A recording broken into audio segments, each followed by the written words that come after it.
श्री स्वामी समर्थ. श्री गुरुचरित्र अमृतधाम अध्याय 21. मागील अध्यायातील तपस्वी त्या स्त्रीला आत्मज्ञानाचा बोध देत असताना ती स्त्री आक्रोश करून म्हणाली, हा मी आधीच दुर्दैवी होतो, म्हणूनच श्री गुरूंना शरण गेलो. श्री नृसिंह सरस्वती स्वामी महाराज हे परब्रह्म आहे, त्यांचा शब्द खोटा कसा होईल.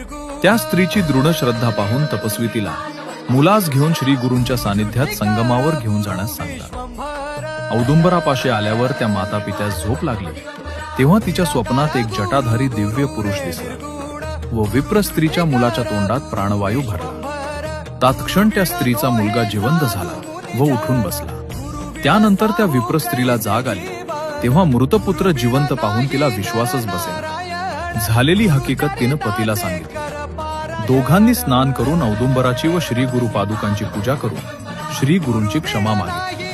सूर्योदयानंतर गावकरी जमा झाल्यावर विप्र स्त्रीचा मुलगा जिवंत झालेला पाहून सर्व आश्चर्यचकित झाले आणि श्री गुरूंची स्तुती करू लागले. औदुंबराच्या तळाशी निवासी असलेल्या श्री गुरूंच्या सेवेने सर्व मनोकामना तात्काळ पूर्ण होतात. श्री गुरुचरणार्पणमस्तु.